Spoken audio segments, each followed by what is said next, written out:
tough second half last night, Brad. It was. Yeah. It was. It was a fun atmosphere, good game.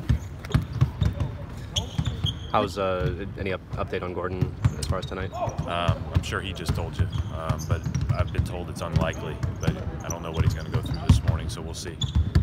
Gordon unlikely. So are we. Is that part of the thinking with RJ, or was that already? We brought RJ. We scheduled RJ to fly in for practice yesterday, so we had another body, and he went through all the different delays that you all probably went through too, right? That we all went through after break. So he traveled much of the Midwest yesterday and made it to Milwaukee either late last night or this morning. So we brought him in for practice, and then if Gordon is unavailable, then he'll dress. What have you?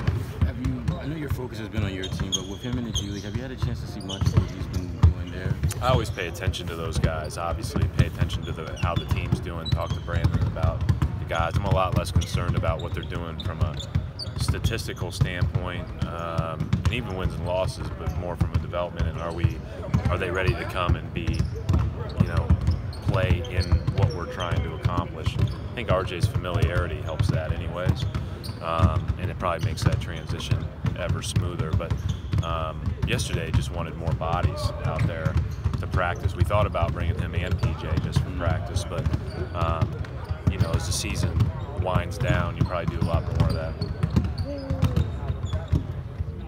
When you guys have played the Bucks in the past, usually we see a little bit more shimmy than we normally do. Just what has allowed him to be someone that you feel comfortable and confident who can be someone who can contribute, particularly in that matchup? Well, I mean, it's pretty simple, right? There's only so many guys with the strength to have a chance to slow down Giannis. And that's all you're trying to do is make it as difficult as possible and make him earn everything. He still gets to where he wants to go. You still have to show your help with multiple defenders. But Shemi's body allows for minutes at that matchup. So that's been a big part of it. Obviously, in the playoffs, that's what we decided to go to. And that was as much of a decision about moving Al to the 5 as it was moving somebody in to guard Giannis. So, he'll play tonight. But I think, again, you have to guard him as a team. How much do you think Mirotic could impact things with the ability to space the court and give Giannis even more? I think a lot like what you've seen so far with their, efficiency with Ilyasova. I think it's very similar. Both those guys are excellent standstill shooters and can make tough threes. I mean, we've seen Mirotic, some of the threes he's hit against us in the recent past. That game in New Orleans earlier this year where he went nuts. He can shoot off screens, he can catch it in transition, he can shoot it a number of different ways. But he and Ilyasova are both really crafty. They can put the ball on the floor, they get to the line, there's different ways they can score.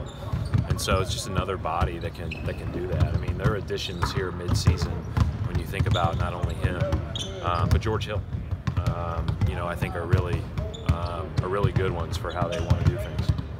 What was it like to take in that game last night with Gordon, just being fans? We were really lucky to be a part of that program, and we've always felt that way. That school's really important to our family.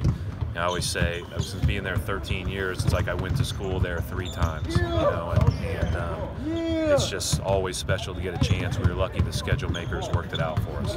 You said that you guys are 0-2, I think, when you see them together, so you might have to split up next time. Yeah, I mean, but we played 2 pretty good teams. I think Providence last year and then Marquette this year, 2 pretty good teams. And so Marquette's got a nice team. I think Butler's got a good team. But it was fun to be a fan again.